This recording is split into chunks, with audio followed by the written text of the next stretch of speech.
Kaya mga boss, good morning, good morning. Project update tayo ng Block 29 ng Lima Brosa Phase 3. Ito yung Block 29 natin. Ayan, kung napansin nyo, open na. Nabakpak na ni client yung wall dito. Para malagyan natin ng tie beam sa ilalim, lagyan natin poste sa gitna. Ayan, malaki ng crack yan kung napanood nyo sa huling upload natin. Kasi ngayon, bago pa lang pinaprocess natin interior, masabay na para isahan na. Samahan nyo ako at check natin itong Block 29. Let's go.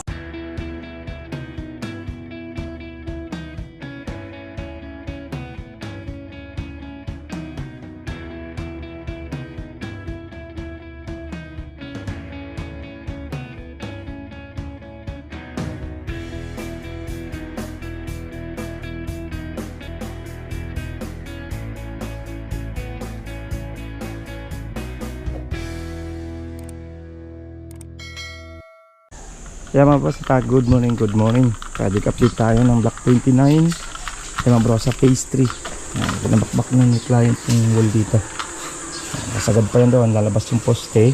Yan, sagad pa yan dyan. Tinukahin natin dito, palagyan natin ng tie beam o beam sa ilalim para sure. Yan. Dahil napakalaki ng crack na nandito niya. Yan, hollow blocks niya, palanas lang. Yan yung bumubukbok. Tanggal na yan para kami bago na tayong wall, pati doon sa may bintana tanggal na rin. Kaya na yan dyan. Tapos dito naman retouch na lang naman tayo dito pag paton over na para isang finisan lang tayo. Then dito naman nakaabang na sa PVC panel, nakabang na. Tapos yung papakub na rin naman yan yung sa dining area. Dito naman palitadaan na lang to, lumabas na to ng glass. Ating cold dyan, may abang tayo natin cold. Okay tayo. Tapos sa heater yan. Tapos hanggang taas na yan, hanggang na sa taas. Walang isipin si client sa kanyang waterline. Dahil yung waterline nito, pag binuksan mo, dumadaan ng tubig dito. Diyan nadaan ng tubig niya. And then para ma-waterproofing na rin ito ng ayos yung CR dito sa second floor. Ayan. Ito naman, prepare na tayo.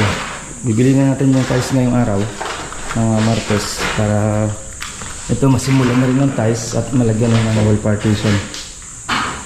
Wall partition na. Bak na. Ayan, nagpapag din tayo. Ito na. Okay. Durog-durog. Ayan. Mabang na rin naman. Ayan, ating pag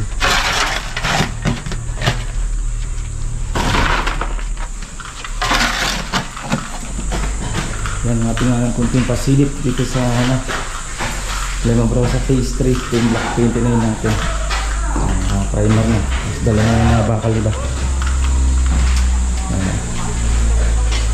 Lalagyan natin ng poste ito sa baba. Poste yan natin.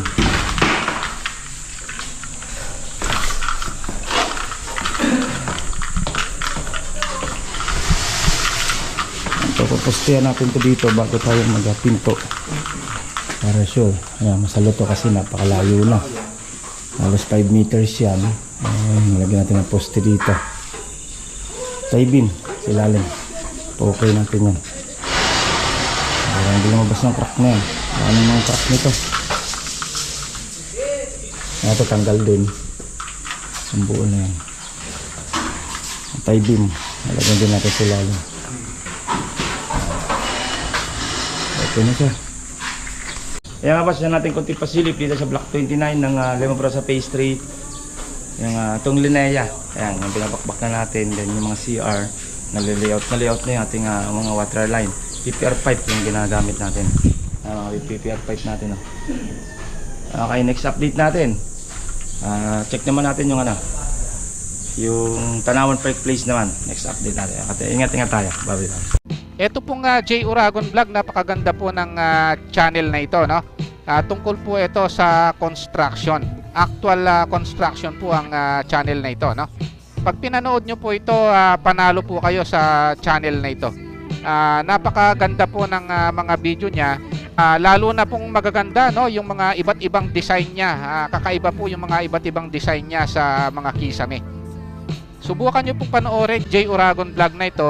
Matutuwa po kayo pag pinanood nyo po yung mga video niya. Maraming salamat po.